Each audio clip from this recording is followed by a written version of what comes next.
Okay, everyone. Shabbat Shalom to Israel, wherever you may be scattered, to the four corners of the earth. A big welcome to all of you who are here today on the live stream and to all of you who are watching after the fact. We pray that your Shabbat is blessed and that if your Shabbat has passed, that it was blessed and that it was fruitful. If you wish to come join us live, if you're watching this after the fact and you wish to come join us live, we meet every Shabbat at 9 a.m. Pacific Standard Time. And if you're wondering how to join the live stream, just head over to riverbranchfellowship.com, scroll down on the main homepage, and there'll be a link to sign up to the weekly newsletter. Click on that and just fill out the form with your first and last names and your email. And every Friday, you will be sent the weekly newsletter, which contains all the Zoom login information for the Zoom live stream. Come say hi. We'll be more than happy to have you and to join us. And yeah. Okay, A Servant's Heart, Part 5, Serving Messiah. This is the final part of this series. And yeah, it's been a journey, hasn't it? I know I've had some interesting feedback from various people, especially the servant leaders within our community, as to how this teaching series has not only been a blessing, but also been challenging in the right kind of way. You know, as the book of Hebrews says, that the word is living and it divides unto the division of joint and marrow, and that essentially it leaves us, you know, naked before the judgment seat of Messiah, exposing, you know, the very intentions of the heart. And it's hard to go through a series like this and not experience that conviction.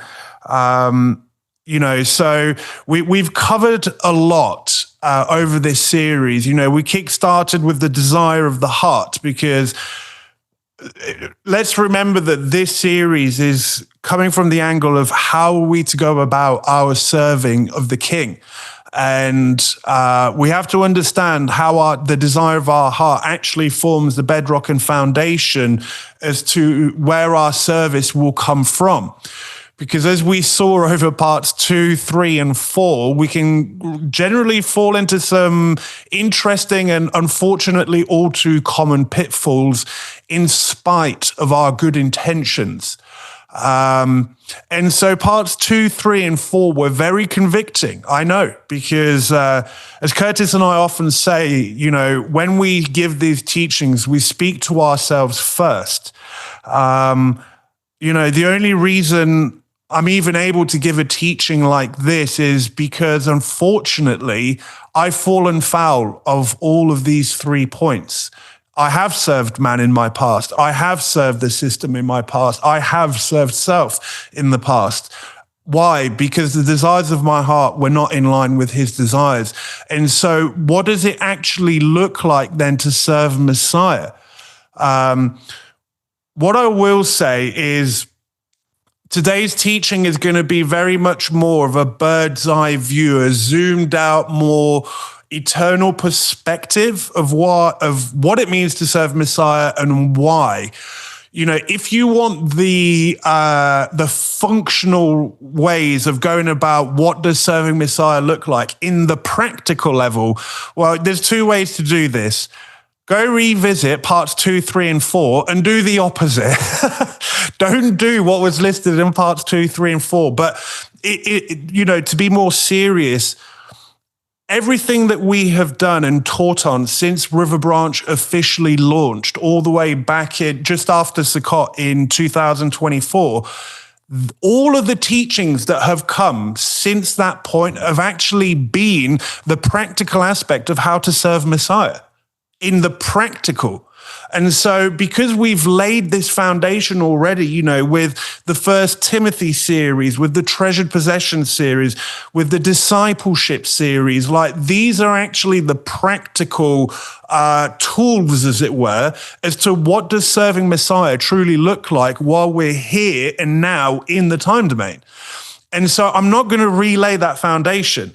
As I've said, not only does this do the parts of this series build one upon the other, but actually this whole series builds upon what has come before it from Curtis and I.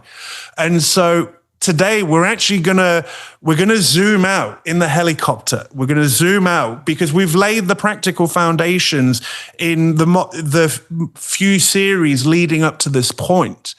So let's quickly recap last week before we jump into the meat of today's teaching. False teachers are a result of the assembly serving their own itching ears. There's no easy or two ways about it. This is what the scriptures say, that the only reason Yah even allows false teachers to come in is to test his people. Deuteronomy 13 very clearly says Yah allows these false prophets to come in to test the heart of his people to see if they love Yah, their Elohim, with all their heart and with all their soul and with all their strength. And, we saw how Isaiah says that it was the people saying to the prophet, saying, we want you to prophesy deceit to us, speak to us what is smooth. And then Paul, would then say that actually the people are going to heap upon themselves teachers tickling the ears. And so there's your three witnesses. You've got the Torah, you've got the prophets, and you've got the Brit Chadashah, all saying the same thing. False teachers are a result of the assembly serving their own itching ears. And so wonder no more why we have all these charlatans out there, because really what it's exposing is that the body is in a state of self. Loving to hear a convicting message is not a gauge on someone's repentance. Okay, and I'm drawing this point from Ezekiel, I think Ezekiel 33, where it says, the people were saying, let's go here. I'm paraphrasing here. Let's go and hear what Ezekiel has to say. Ezekiel didn't preach a soft message. He preached a tough message. But what was the issue? They heard the words, but they did not do them. Thus, they were not fulfilling the Shema. Thus, it exposed that they did not love Yah, their Elohim, with all their heart, with all their soul, and with all their strength. They were in a place of self, despite the fact that they were hearing a convicting message. And so, we've all been in assemblies. Hey, we may have even been guilty of this ourselves. I know I used to be. Hence why I'm even able to say this, because we get something from, I'm being convicted and therefore my heart is being circumcised. No, hear and do. And it's in the doing usually that the heart circumcision occurs. That the hearing is there to spur us onto the doing so that the process can then really take hold and take root. We looked at Jude's warning and by extension, Peter's warning. Jude is a very small book, one chapter, 20 odd verses, and its parallel passage is 2 Peter chapter 2. And both of these give the warning, and the warning is of those that would come from within our midst, and that these people will be characterized by the fact that they serve their own sinful desires. They are in a state of self and they come from within. This is what makes prunings and siftings within an assembly setting particularly difficult, because these are people that we know, that we love, and they're not the enemy. As Paul would say, we do not wrestle against flesh and blood, but against principalities and powers in high places. And so the people, even these false teachers, they themselves are not necessarily the problem. It's what they're entertaining. Are they entertaining Mystery Babylon, and are they serving self as a result? Unfortunately, there's many people in the body that profess to know Messiah, but their deeds would say otherwise.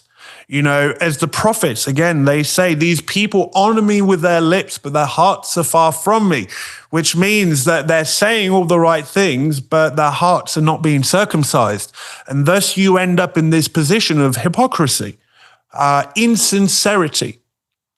We looked at that these people that serve their own sinful deniers, their own sinful desires, that profess to know Messiah but deny him in deed, they blaspheme.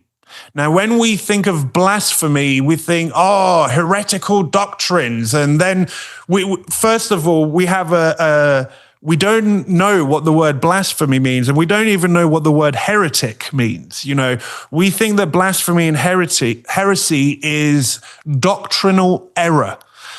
Heresy is actually division of the body. If you go look at the dictionary definition of heresy and a heretic, someone that would divide the body. How do they do this? Through their blasphemy. And their blasphemy, to blaspheme means to revile, to speak abusively against, to malign, to vilify, to injure someone's reputation, to defame. So this is what we would commonly know as slander or lashon hara. But we always forget this one, to speak irreverently. And so how does someone become a heretic, i.e. a divisive person? It's usually by the words that come out their mouth, their blasphemy. It usually speaks abusively and against other people in the body, but especially against servant leader authority. And this is where the irreverence comes in. They lack the fear of Yah, and because they do not fear Yah, they do not fear or respect the authority that he has decided to work through. And the example that Jude gave was the angel Michael and the adversary. How even the angel Michael did not bring an accusation against the adversary of all things. You know, this should actually make us rethink what a lot of us have maybe inherited more from the Christian riverbank. You know, there's bind the devil and his demons. And actually, the biblical example is Michael didn't bring an accusation against the adversary. He said, Yah rebuke you. Let Yah deal with you. Michael was saying, I'm staying in my lane. I'm not going to go outside of what Yah has decreed, because Yah has already decreed what will happen with the adversary, and he will deal with the adversary in his own appointed time, so to speak. Jude and Peter mentioned Cain, Balaam, and Korah, and we see all of these had authority issues. They were creating Elohim in their own image. They were serving Yah as they saw fit. And even in the case of Korah, setting up his own form of serving the body as he saw fit. Ultimately, all of these things are there to kind of say these people are not being led by the Ruach. In fact, the way the ESV puts it is that they're devoid of the Spirit. And because of that, the outcome is they will divide the body. They will divide it. Irreverence seems to be a common attribute of serving self. And so that leads to many bad fruit, and this is, the book of Proverbs says that the fear of Yah is the beginning of wisdom and that fools despise wisdom. So don't be surprised that when someone is in a place of serving self, you see a lack of wisdom and the associated bad fruit that will come with it. Even if it takes time to play out, right? There's more obvious folly. There's more, not hidden, but more subtle folly. Again, this appearance of godliness, but denying the power therein. It sounds good, it looks good, but actually play the long game, allow it to play out, and eventually you will see the bad fruit that comes from a lack of the fear of Yah.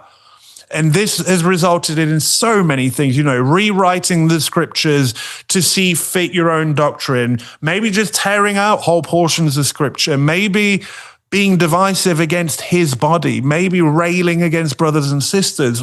This is all showing that someone is lacking the fear of Yah.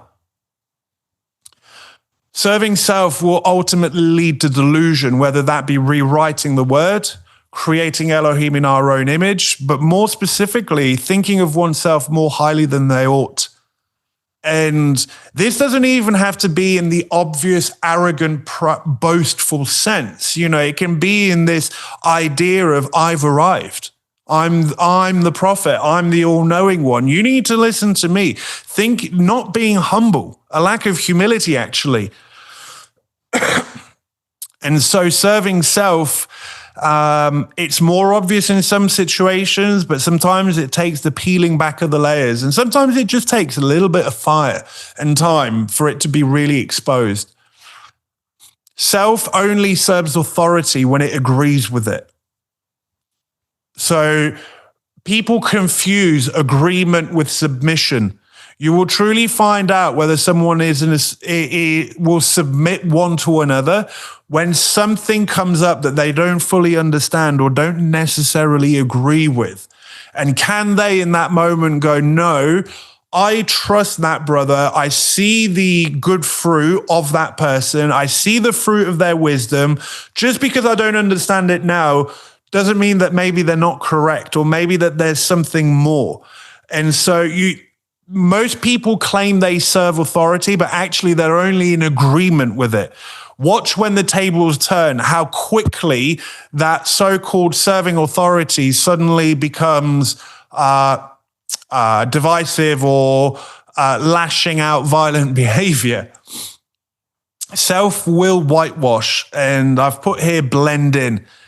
Again, the warning from Jude and Peter, these will come from our midst. It may be the brother, it may be the sister, it may be you. But serving self will always try and whitewash the outside and keep up appearances. The spiritual version of keeping up with the Joneses, so to speak. Ultimately, self eventually leads to murder, whether it be spiritual, emotional, or even physical. We saw this right at the beginning with Cain and Abel. We saw this when they murdered Messiah. We see this, how they murdered the apostles, how they murdered the prophets. And Messiah's warning is of those in the body that will bring you to the Sanhedrins, flog you, and eventually murder you in the name of Elohim.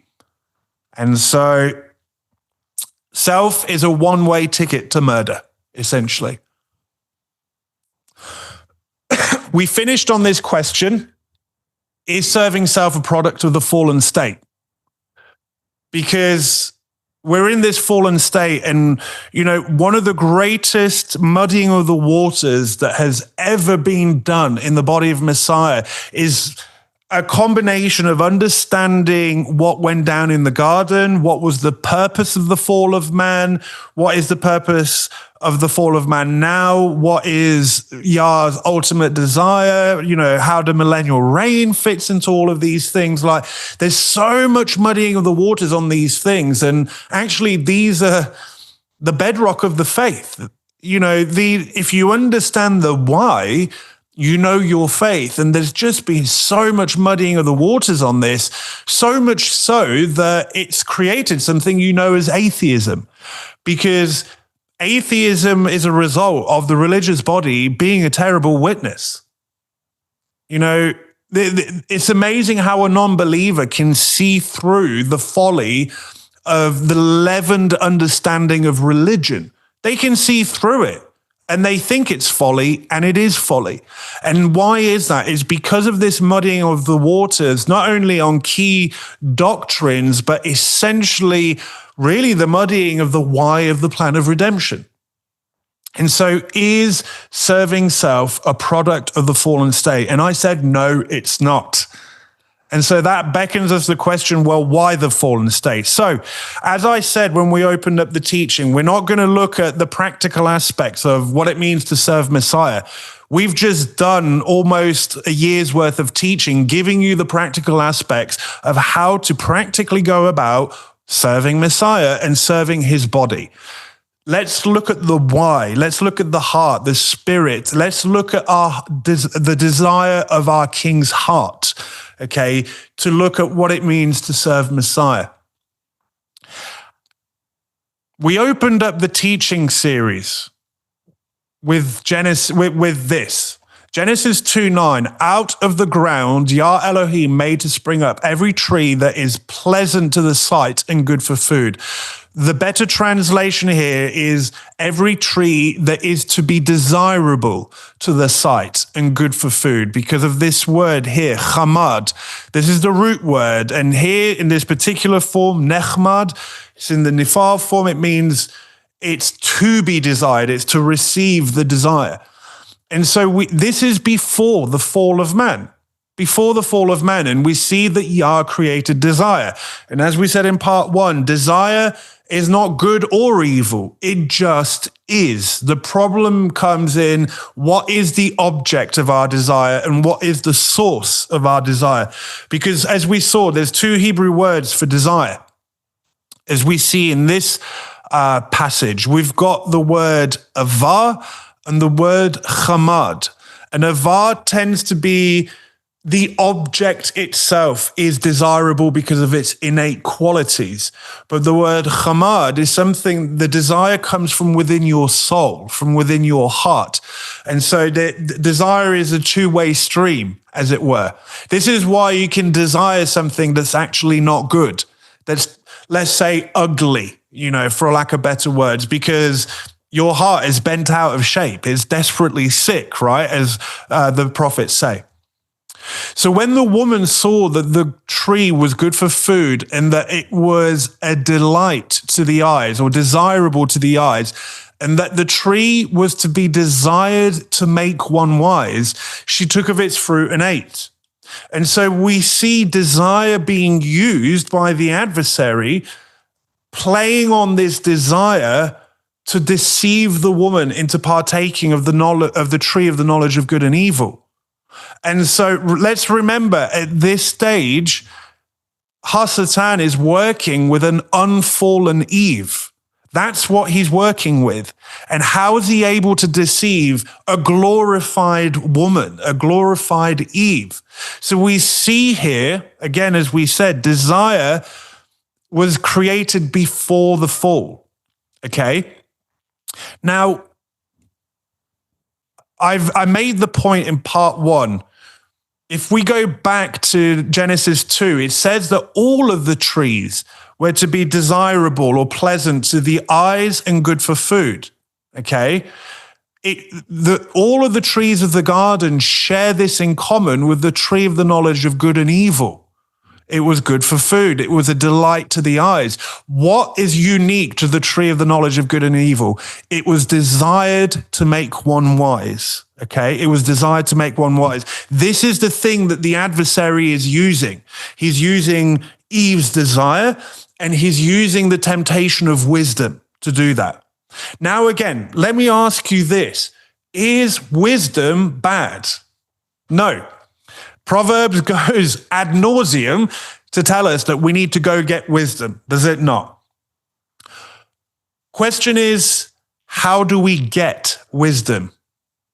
There's a right way of gaining wisdom. There's a wrong way of gaining wisdom. And to give a really simple analogy, some of you have learnt wisdom the hard way because you made a mistake and you did something wrong and you paid the consequences thereof. Praise Yah, hopefully you learnt your lesson.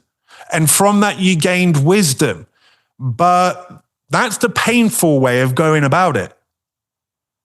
And so even with this simple analogy, here's the question I want to ask. Is this the only way Eve could have gained wisdom? To eat of the tree of the knowledge of good and evil? Depending how you want to look at this, and when you start to ask questions about why the fall, you can argue no, but we won't go there. Is this the only way that Eve could have gained wisdom? Why do I ask this? I want to draw a parallel to Yeshua's temptation in the wilderness. When Yeshua was being tempted by the adversary, So notice you've got to look at the parallels between the temptation of Eve and actually the temptation of Messiah, because it's like this repeat almost. What was the temptation, the final temptation of Messiah? If you bow down before me, all these kingdoms of the earth I will give to you. That's what the adversary said to him. Now, let me ask you this. What isn't Messiah ultimately, and now is, in authority of all the nations? Does not Messiah say, all authority has been given unto me? Now, if you're an astute student of your scriptures, you'll know that he said that statement after he died and was resurrected. Okay, he overcame death and sin in the flesh and was resurrected. Then he said, all authority has been given unto me. And we know that Messiah will rule in the millennial reign. And so going back to the temptation of Messiah, what's the adversary doing? He's offering to him what is already due his way, but what's the difference? The adversary is saying to Messiah, bow down to me now. You haven't overcome in the flesh. You haven't died and you haven't been resurrected. You're still a man. If you bow down to me now, I will give you all of this and you won't have to go through what you have to go through. Now, the book of Hebrews says that this is how Messiah was perfected. Was it not? That he had to suffer. He had to suffer to be perfected, to be a compassionate high priest. I've said it in the past, and I'll say it again. The adversary will say, I'll give you the goodie bag so that you don't have to overcome. I'll give it to you now, but it will come at a cost. In Messiah's case, bow down before the adversary. He will promise you the goodie bag without the overcoming. Okay? Messiah said, no. I will not bow down to you, away with you. He goes through the plan of redemption, lays down his life, goes through the crushing, the suffering. Now look, remember at the Garden of Gethsemane, what does he say? If it be possible for this cup to pass from me, let it pass. But not my desire be done, your desire be done. So again, you're seeing, what was the temptation that the adversary was giving to Messiah? You don't have to overcome. You just have to bow before me and I'll give you the goodie bag. Now let's bring this right here to Eve. Do you see what I'm trying to say? Is this the only way Eve could have gained wisdom? The adversary is saying, grab it for yourself. Grab it for yourself. You'll just unfortunately have to break Elohim's command to not eat of it, okay? And so now this gets into the thing of why the fall and all that. This can get like a really deep rabbit hole, but do you see what I'm trying to say? Was this the only way that Eve could have gained wisdom? The adversary is saying, take it now. Take it now. Lust of the eyes, lust of the flesh, pride of life. These things are passing away according to the book of 1 John. So why even have these now? In fact, they were there for Eve when she was glorified. And so, but yet these things are passing away. So do you see what I mean? This is why we really need to understand the plan of redemption. Why the garden? What really went down in the garden? And Curtis and I have both covered this at separate times. Why the fall? Was the fall necessary? This is where it can get a bit murky. Was the fall necessary for Eve to gain wisdom? But whole other line of thinking. The point that I'm trying to bring out is what the enemy is saying is, take the goodie bag now. You don't have to suffer. Let me give you the shortcut. Imagine if that's what had happened with Messiah. If Messiah had bowed down to Hasatan, not only is the plan of redemption wrecked, okay, but he would not have been perfected through suffering.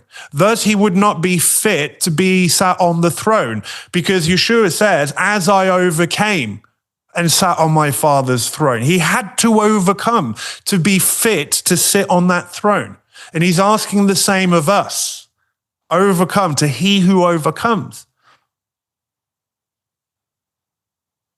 Let's look at pride in the glorified state. Again, Ezekiel 28. Now, on the Peshat, on the surface level understanding of this verse, Yah is speaking of the king of Tyre, a human being. But as we're going to see, and this is a well-known passage, there's very clear parallels to the adversary, right? So think of it as a multi-layered verse. Yes, it's speaking of the king of Tyre, but as we're going to see, there's certain aspects to this that cannot apply to the king of Tyre. You were the signet of perfection, full of wisdom and perfect in beauty. You were in Eden, the garden of Elohim, okay? So this is how we know that there's a dual application to this passage. The king of Tyre was not in the Garden of Eden or the Garden of Elohim. And in fact, we're going to see he wasn't in the midst of the stones of fire, which is allusions, you can argue, to the intimacy of Yah, but also the cherubim. Every precious stone was your covering: sardius, topaz, diamond, beryl, onyx, jasper, sapphire, emerald, carbuncle, and crafted in gold were your settings and your engravings. On the day that you were created, they were prepared. You were an anointed guardian cherub. Okay, again, the king of Tyre was not one of the cherubim. Okay. It's speaking poetically of the king of Tyre, but I believe it's speaking of the adversary. Just a quick note here.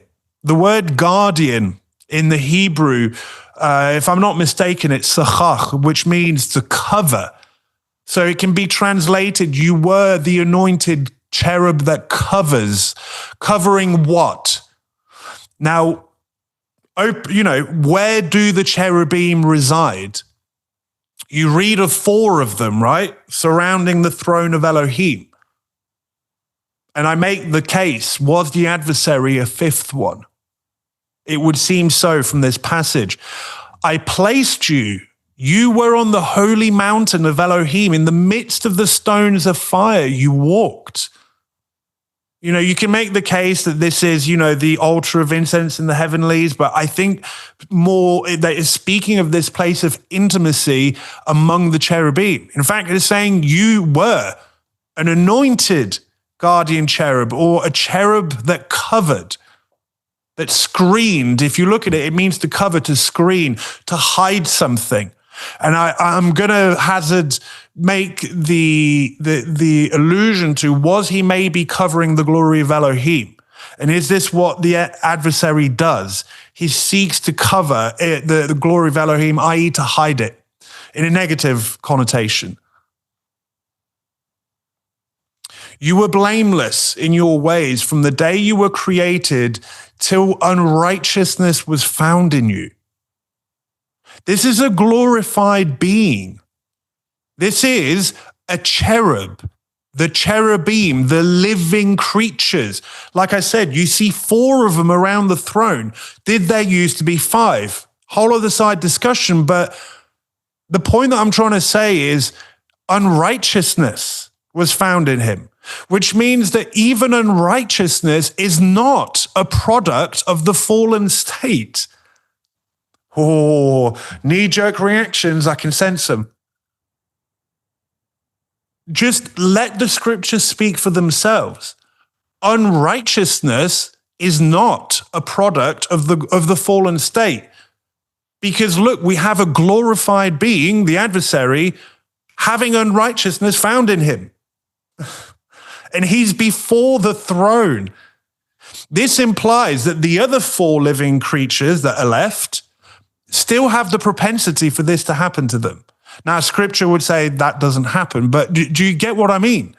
Again, Eve, glorified, and she was deceived into unrighteousness. In the abundance of your trade, you were filled with violence in your midst, and you sinned. So I cast you as a profane thing from the mountain of Elohim, and I destroyed you, O guardian cherub, or O covering cherub, from the midst of the stones of fire. This is literally saying this is a casting down of some sorts from the plate, like the mountain of Elohim. Go do your own homework, but that's to do with his counsel. Okay, his eldership, if you want to call it that. Now, what's really interesting, where it says in your midst, it says tochacha, which comes from the word tavech. It literally means like a bisection, which means the middle. And this word generally is used like, say, in the midst of the people, but it means in the middle of, or it can also mean within, among, through. So you can argue, you could make the case that you could translate this as you were filled with violence from within, at the heart level. At the heart level. Remember, glorified being, not in a fallen state. Sin is being found in him, unrighteousness, and is coming from his midst, okay? You sinned. Again, there was a missing the mark in a glorified state. So sin, unrighteousness, pride, serving self, are not a product of the fallen state. So why the fallen state? You've all been taught that sin is a result of the fallen state, have you not? That's not biblical. We'll get onto that. We'll get onto this. We'll explain it. Your heart was proud because of your beauty. You corrupted your wisdom for the sake of your splendor. I cast you to the ground. I exposed you before kings to feast their eyes on you. Again, glorified state. So pride, self-seeking, unrighteousness, sin can happen in a glorified state. So why the fall? And what's this got to do with serving and serving the king at that? Isaiah 14. How you are fallen from heaven, O day star, son of dawn. I don't want to get into this day star, son of dawn. No one really knows, if they're to be honest. The scholars argue and bicker over what's really going on here. But we can draw a parallel to the adversarial position. Again, there's falling from heaven, there's being cast down. How you are cut down to the ground, you who laid the nations low. You said in your heart, now listen to this, I will ascend to the heaven. Above the stars of Elohim, I will set my throne on high, above the angelic host. This position is seeking to take something for itself. I will sit on the mount of assembly in the far reaches of the north. Again, this is language for the council of Elohim, his eldership. Okay. I will ascend above the heights of the clouds. I will make myself like the Most High. This is really interesting. It doesn't say I will make myself above the Most High. I will make myself like the Most High. Even the adversary knows that he can't go above Elohim. Interesting. Even in his I wills. What you're seeing here is essentially taking matters into your own hands. I will reach for this. I want this position of authority. Again, the mount of assembly above the stars of heaven, okay, the stars of Elohim, this throne that he's going to have. It's all authority speak, this ascending. It's the usurping position. I want it, and I want it my way, by the power of my hand. And this can happen in a glorified state. So why the fallen state? Now, I've got a second note here. Is this the only way one can attain the position of sitting in Yah's council?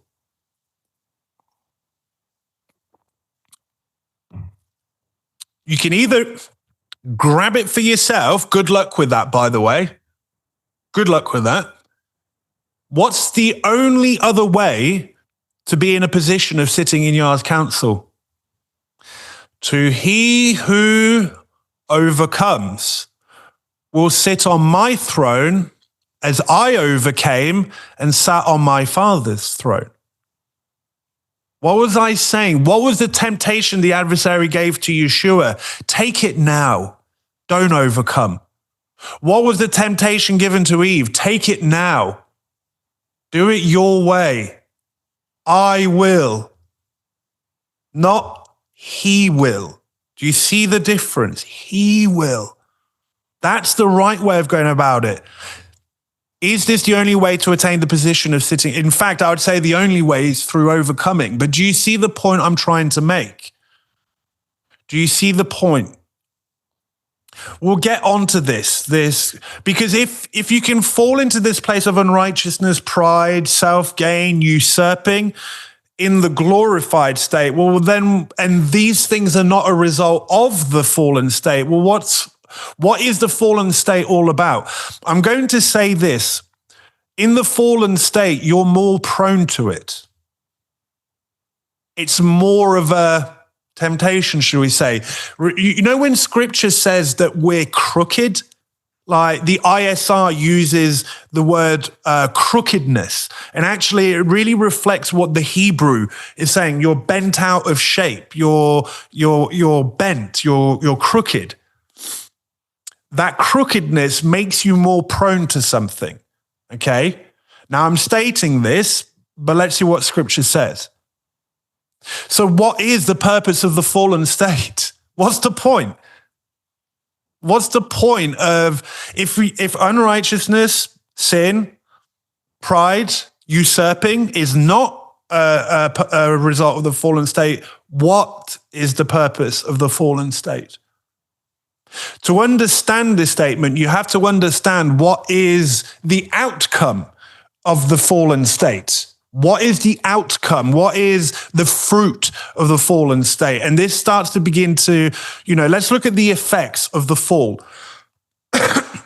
This is when Yah is, this is after the partaking of the tree of the knowledge of good and evil.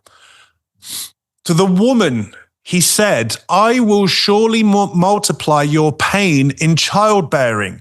In pain, you shall bring forth children. And so we're seeing the first effect here of the fall. And when you look at the word pain in the Hebrew, it's that you can translate it as toil. In toil, you will bring children up. In toil. So the pain, the toil is an effect of the fall. Your desire shall be for your husband, and he shall rule over you. Okay? Which one of those is the outcome of the fall? The desire or him ruling over the woman? I've put this note here. We must be very careful to know what came as a result of the fall. Because people will say that the man ruling over the woman is an outcome of the fall. That is error. It's not truth. Adam came first, as Paul would say, right? And as Genesis would say, the man came first, then the woman. Why? To be a helpmeet. It was Adam that was charged with guarding the garden. It was Adam that was given dominion over the earth and the animals before the woman came along. Adam was given the authority. The woman was there to be a helpmeet. Okay? So the authority structure is not an effect of the fall. The authority structure was there before the fall. What is the outcome of the fall? With the toil, this desire shall be for your husband. Okay? Now, you can read this in the positive way. You can also read it in the negative way. This is a hard verse to translate. It literally says your desire, your teshukah, is towards your husband. It can also be translated as against your husband. It's all to do with this little preposition, el, towards, against. I believe the ability to try is there for a reason. It's vagueness. Where I've personally come to is that if the headship is not in order, the desire will be against or contrary the husband. But if it is in order, it will be towards the husband in a good way. And so what is the effect of the fall for the woman? Toil in childbearing and raising children, and this usurping, being prone to usurping. More prone to it. Remember that usurping can occur in a glorified state. This is what we see this with the adversary. The usurping position, take matters into your own hands. But here it's saying you're more prone to this now. This is going to be 10 times harder, for lack of better words. What did he say to Adam? Because you have listened to the voice of your wife and have eaten of the tree of which I commanded you, you shall not eat of it. Cursed is the ground for your sake. For your sake. And Curtis and I have spoken about this in previous teachings. This is for our benefit. Our benefit. In pain, you shall eat of it all the days of your life. Do your homework. The word pain here, and pain for toiling on the ground and pain in childbearing, it's the same family of words in the Hebrew, toil. And that this toil is for our sake. You are now in a fallen state. I'm going to do something that is going to help you deal with your fallen state. Why? Because you're now more prone to something. The desire is going to be crooked. And remember that we are the woman, spiritually speaking. In the great plan of redemption, remember, today is a zoomed out version.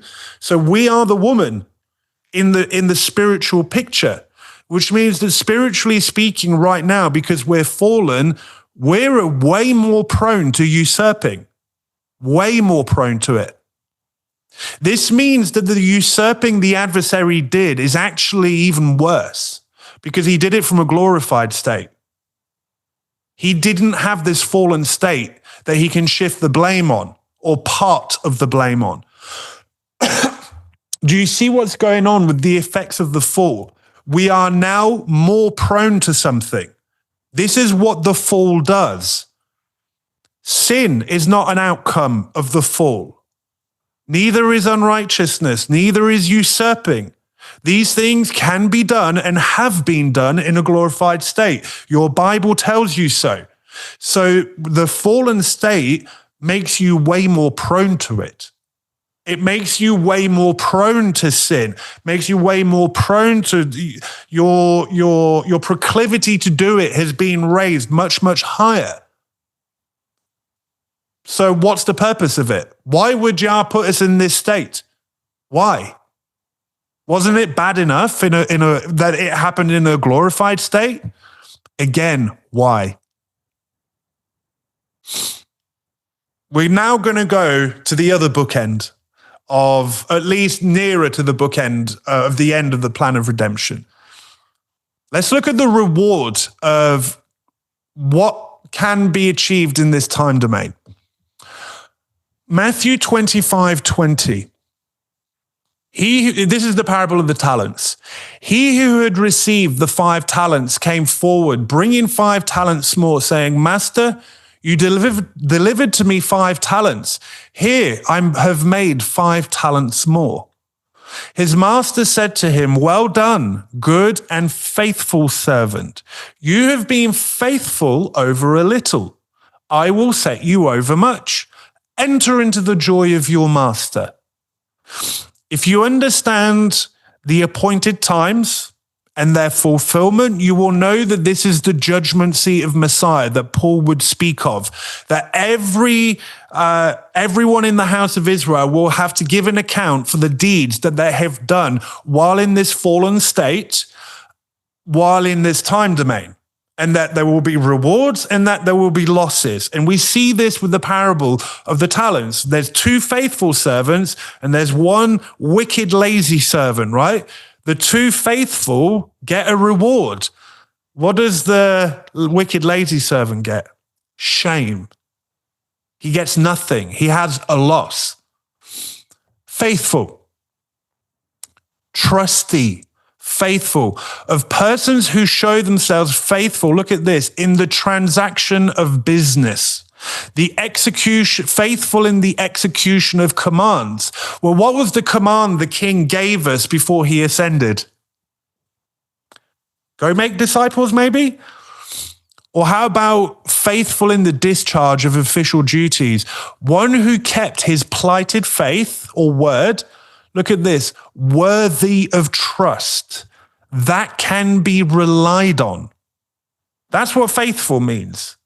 We make it all airy-fairy spiritual, but even it can mean that, but it means trustworthy. Think of faithful within, when you say your wife or your husband is faithful, what do you mean by that? They're loyal, they're true, they're not off sleeping with other people, and they're trustworthy. Fidelity. Do you see? Faithful is actually a marriage term. And so this is at the judgment seat of Messiah. Whatever was done in this fallen state, however business was dealt to, so to speak, it was done in a faithful and trustworthy way. And the outcome of that, because he was trustworthy over the little, he will be set over much. Okay? This is really interesting. Very interesting. You were faithful and trusty despite your fallen state. Therefore, let me give you authority. We're experiencing the little now. This is the little. The much is yet to come. What is the much? The parallel passage to this tells us. Luke 19, this is called the parable of the minas. The first came before him saying, Master, your mina has made 10 minas more. And he said to him, well done, good servant, because you have been trustworthy in a very little, you shall have authority over 10 cities. The Luke account is telling you just straight up, because you were faithful, trustworthy, despite your fallen state, have authority over cities. I mean, does this maybe have overtones of there shall be a governance and upon his shoulders shall be the governance? A government involves a government. It involves people. Do we not read of 24 elders? Do we not read of people that will rule and reign with Messiah? What are they ruling and reigning over? How, and now here's the question, how did they get to ruling? The book of Revelation says it this way: to he who overcomes, I will grant authority to sit on my throne, and as I overcame and sat on my Father's throne. He also says, I will give them authority to dash the nations as a potter's vessel. He's literally saying, you will have authority over kingdoms, over a government. This parable is saying the term cities. So let's zoom out. At the start, let's go to the end bookend. Whatever happened in this fallen state, a group of people are showing themselves trustworthy, and as a result of that, they can be trusted with an authority, kingdom authority. Does this maybe start to answer why the fall? Think about it this way. Again, sin, pride, usurping, serving self, That can happen in the glorified state. So why the fallen state?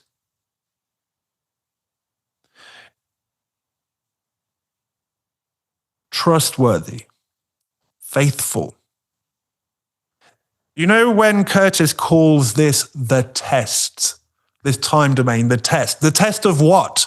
What's being tested? My heart. Yes, your heart is being tested. What's it being tested in? Are you trustworthy despite your fallen state?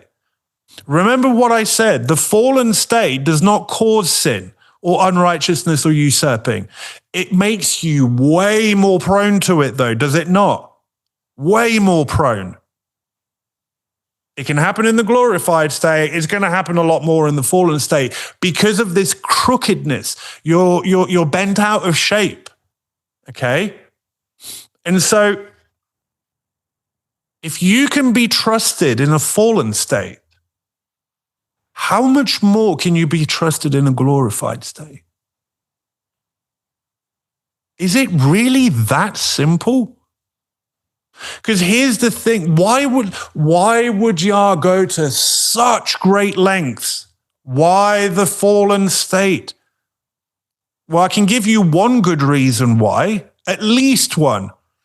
There was a cherubim, one of the cherubim fell into a really serious place and had to be cast down as a result of this. A cherub, literally, here's the throne, cherubim right around it. The cherubim are closer to the throne than the 24 elders. And even one of them can succumb to this stuff? Well, how can I trust? Because he's going to have not only a millennial reign, but he's going to have an eternity with a bride, and he's not going to take away her free will. He wants free will to be part of the equation so that love is genuine. How do you test this if even one of the cherubs can fall? Because you have been trustworthy in a very little, you shall have authority over 10 cities. Because you were trustworthy in spite of your fallen state. It's actually quite simple, but boy, is it deep. Oh, is it so deep. And we are merely scratching the surface of this. Merely scratching the surface. The age to come. In 1 Corinthians 2, this is the Apostle Paul. Yet among the mature, we do impart wisdom. Not amongst the spiritual babes, among the mature. So we need to grow up, spiritually speaking. Although it is not a wisdom of this age or of the rulers of this age who are doomed to pass away. So the wisdom that is being imparted, which age is it for? Right? The age to come. Now notice, it says that the wisdom of this age, the wisdom of what is earthly, is doomed to pass away. What else passes away? Lust of the flesh, lust of the eyes, and the pride of life. Right? These things are not of the Father, they're of the world, as 1 John says. Can you get to a place where you can even understand the wisdom of Elohim from a fallen state? Do you see the power and even how necessary this fallen state may be? Because Yah's not going to have a repeat of glorified beings usurping him, because it caused chaos and destruction. Look around. But we impart a secret and hidden wisdom of Elohim, which Elohim decreed before the ages for our glory. The Greek word there, by the way, is doxa, which the Hebrew equivalent is kavod. You know, go watch the Treasured Possession series to get the inference that I'm getting to here. None of the rulers of this age understood this, for if they had, they would have not crucified the Master of glory. Now, look at this. The rulers of this age did not understand the wisdom of Elohim. So let me ask you this. Do you think that Yah is going to give them authority in the age to come? No, of course not. They're not trustworthy. But a group of people will get this. And it's not the wisdom of this age. I've put here, it was always Elohim's desire to lift up his bride. So what is this test all about? It was always his desire. As Paul says, which Elohim decreed before the ages, the lamb that was slain before the foundations of the earth. All of this was set in stone before creation. So his desire to lift up his bride was there before. So what is it all about? Is she trustworthy? I think it's safe to say that Elohim has been burnt in the past. So what is he doing? Do you see? Going back to the adversary, what did the adversary in Isaiah 14 says? I will ascend. I will sit above the stars of Elohim. I will ascend to the far sides of the north. But it was always his intention for Elohim to lift his bride up to that place. What was the adversary doing? I want it my way. What is Elohim's way of getting to that place? To he who overcomes. Well done, good and trustworthy servant, despite your fallen state. But as it is written, what no eye has seen, nor ear heard, nor the heart of man imagined, what Elohim has prepared for those who love him. Which means that this is actually a conditional statement. It's a conditional statement to receiving what Elohim has prepared for those who love him. How will this be proven? Oh, you love me, do you? You love me. How do I know? Do not the prophets say, with their lips they praise me, but their hearts are far from me? How do you expose? It's called a fallen state. In fact, let me rephrase that. The adversary is demonstration that you cannot love Elohim in a glorified state. When Hasatan was saying, I'm going to do things my way, I want to do things my way, his actions are saying he does not love Elohim, because Elohim has declared and decreed before time how one gets to ascend to the far sides of the north. It's called overcoming. And so these people, they loved him despite their fallen state. Remember, your fallen state makes you more prone to something. It makes you more prone to whoring. But you overcame that. You're learning to overcome that and to love Yah, your Elohim, with all your heart, with all your soul, with all your strength in a fallen state. These things Elohim has revealed to us through the Spirit. For the Spirit searches everything, even the depths of Elohim. This is powerful. Go read Proverbs 25. It's to the glory of Elohim to conceal a matter, and the glory of kings to seek it out. The heart of the king is unsearchable. But yet Paul is saying the Spirit of Elohim searches the depths of Elohim through the Spirit. Now again, going back to Jude's warning, what did Jude say? These people serving self, these false teachers, these people in a position of self, devoid of the Spirit, thus they cause divisions. They do not have the Spirit of Elohim, which means that they cannot have the spiritual matters revealed to them. This is why they're unreasoning beasts. This is why when they show up at the rewards and losses judgment saying, Master, did we not do all these things in your name? What does he say to them?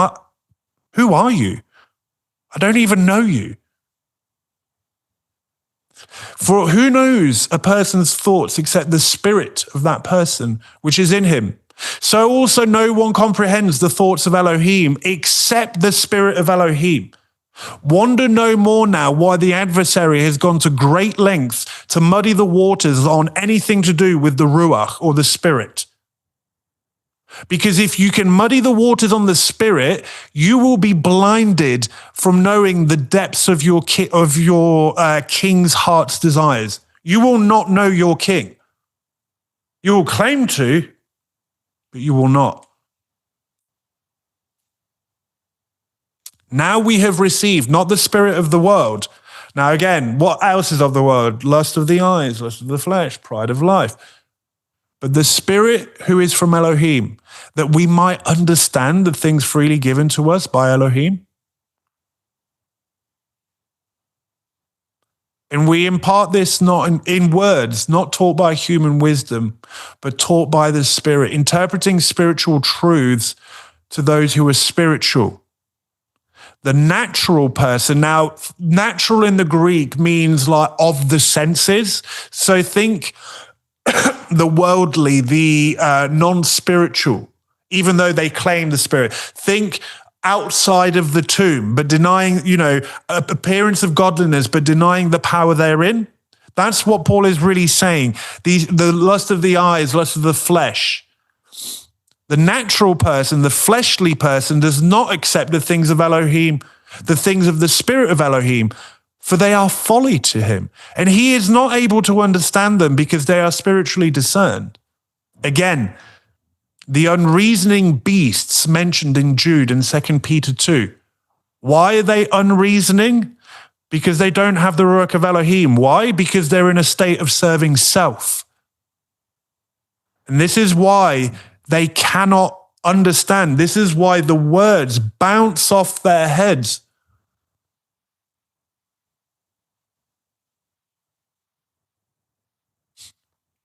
Do you now see why, or begin to understand part of the reason of why would Elohim even put us in a fallen state? By the way, this is when you speak spiritually to someone, you can get a violent reaction. The spiritual person judges all things, but is himself to be judged by no one. The spiritual person, the one that understands the heart's desire of the king, the one who can understand the spiritual matters, the wisdom of the age to come, right? They judge all things. Look, Revelation point blank tells you this. It's not even hidden, it's written. To he who overcomes, I will give authority to dash the nations like a potter's vessel, to sit on my throne. They will rule and reign with him for 1,000 years. It's not even hidden. It's there. But is himself to be judged by no one? Why? Only the king is the judge. I don't get to judge you, to pass sentence on you spiritually. He does. I actually believe that this is an allusion to the bridal governance of Messiah. For who has understood the mind of the master so as to instruct him? But we have the mind of Messiah. Verse 16 is a clear allusion to the council of Elohim. We read of some of them called the 24 elders sat around the throne. He's chosen to have a council. Right? Going back to Isaiah 14, what was the adversary saying? I will ascend above the stars of Elohim and put my throne there. The mount of assembly. It's all the same thing. It's the council of Elohim. Who has understood the mind of the master so as to instruct him? What Paul is literally saying here is those who overcome will receive the spirit of Elohim, which means that they will understand the mind of the master so as to instruct him. Knee-jerk reactions.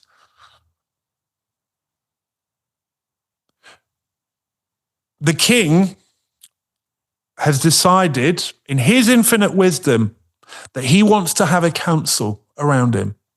He actually wants to hear what his council has to say, i.e., to instruct him. Don't read instruct him as telling him what to do, but he cares about the opinion. Just as much, again, bride, groom, Messiah, bridal governance. Husbands, do you value your wife's line of sight so as to instruct you? I sure hope you do. That's the shadow picture. But Yah needs to know he can trust those that will be in his council. And he's gone to great lengths to see whether they're trustworthy or not. So what now? What now? Here we are.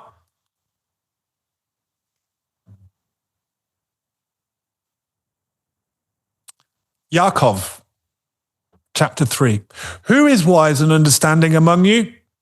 By his good conduct, let him show his works in the meekness of wisdom. But if you have bitter jealousy and selfish ambition in your hearts, do not boast and be false to the truth. Again, jealousy, ambition, this is at the heart of it is desire. This is very misdirected desire. James is saying, Yaakov is saying, don't be in a place of self. If not, it will lead you to a place of boasting and you will be false to the truth, i.e., because of you, the truth will be evil spoken of, as warned of in 2 Peter 2, which we've already covered. These false teachers that are going to come in, these people in a place of self, because of who the way of truth will be. If you're in a place of pride, self, usurping, you're dragging the faith through the mud and you're a terrible witness. This is what Yaakov is saying. Don't do it. This is not the wisdom that comes down from above, but it is earthly, unspiritual, demonic. Earthly, i.e., lust of the eyes, lust of the flesh, pride of life. Look, jealousy, ambition, this is lust. Is desire in the negative sense. Coming from a prideful place. When we're in a place of self, we're saying that we're not trustworthy in a glorified state because we can't even get it here.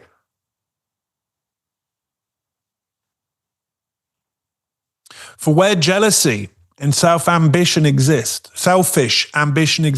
there will be disorder in every vile practice. Hopefully, parts 2, 3, and 4 of this series have kind of elucidated on what this disorder and vile practices look like. Don't think of vile practice as like, orgies and child trafficking, because when you read that, you think of the very worst evil of society. How about division in the body? Because Yah calls that an abomination. In fact, right, what are the 7 things that Yah hates? Hates? Think of that as a vile practice. Lashon hara, pride. Remember how Elohim views it. The shadow picture he's given you to help you understand it is you're, spiritually speaking, you're a woman and you're sleeping with another woman who's my enemy. And yet you claim to love me. That's literally the simplicity of the shadow picture. And he just wants to know, are you going to stop sleeping with her? And can I trust you despite your fallen state? But the wisdom from above, i.e., what will be required for the age to come, this wisdom that is only spiritually discerned. It's pure, peaceable, gentle, open to reason, full of mercy and good fruits, without partiality and without hypocrisy. This is the outcome of the wisdom from above. This is the fruit of godly wisdom. the wisdom of the age to come. Order will be a fruit. And a harvest of righteousness is sown in peace by those who make peace. Oh, there's a great harvest, is there not? Apparently not too many workers either. If you can sow peace now in a world that is less than peaceful, shall we say, how much more can you be trusted to keep the peace in the age to come, which, by the way, there will be peace, because they will learn war no more.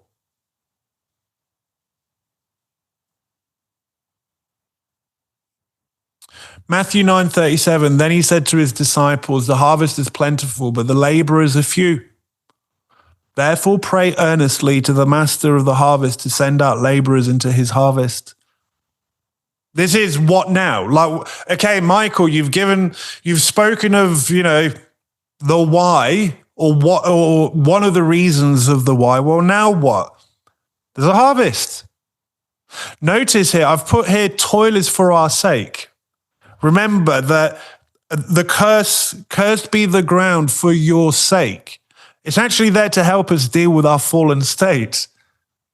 You mean that if we get stuck in, if we do some labor, some grafting, spiritually speaking, it could do us a lot of good.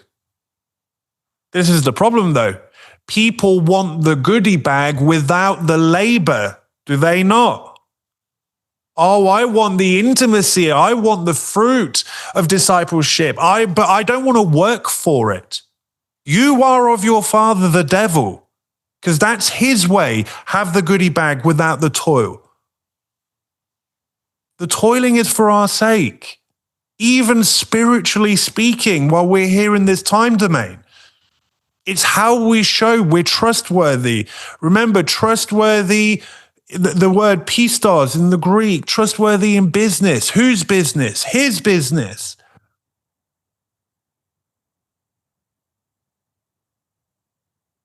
Yeshua came and said to them, all authority in heaven and on earth has been given to me. He said this after his resurrection. He had to overcome to be given all the kingdoms of the earth. Okay? He did it not the adversary's way. In fact, he didn't do it his way, because he said, remember, if this cup can pass from me, but he said, not my desire, your desire. This is what this test is about. Are we willing to put our desire on the altar? Remember what I said in one of the previous parts. Having a desire that's maybe not in line is not the issue. The issue is, what are you going to do with it or about it? Messiah gave us the perfect example. Not my desire. I will lay my desire at the altar. Let your will be done. And he's clearly told us how to go about his will. And as I said at the start of the teaching, practically, what does that look like? Go watch all the series leading up to this one on the River Branch YouTube channel. Because that's the practical. Today's just the bird's eye view. Go therefore, make disciples of all nations, baptizing them in the name of the Father and of the Son and of the Holy Spirit, teaching them to observe all that I have commanded you. And behold, I am with you always to the end of the age. He's not left us alone. He's not left us without tools to labor in the harvest. He's given us everything that we need and then some. And he's shown us the way.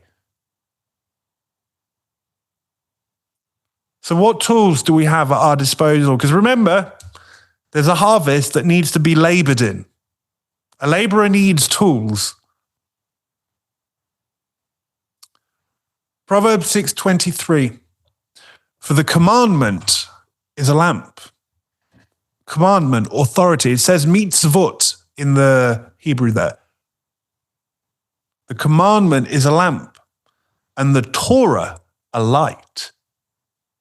And the reproofs of discipline are the way of life, to preserve you from the evil woman, from the smooth tongue of the adulteress. These are the tools he's given us as laborers in his harvest. The commandment, his Torah, and reproof of discipline, i.e., discipleship. True biblical discipleship. These things preserve us from this harlot that we've been too busy in bed with. Not only that, he gave us his spirit. Now, what did Yeshua say? When the Spirit comes, he will remind you of all that I have taught you. So his Spirit reminds, it brings to remembrance. We know it comforts. We know it brings conviction as well. And as the Apostle Paul says, it searches the depths of Elohim, which means we can know his heart's desire. These are your tools for the harvest. He's given us, and not only that, he led the way and showed us how to do it. He demonstrated it. So we've got a living application. We've got the theory, right? The Torah, the commandment. We've got the textbook. We've got the discipleship to help us apply the textbook to our life. And not only that, he gave us the living example. And even on top of that, he gave us his Spirit to remind us, to comfort us, and to really let us know what is his heart's desire. Amen.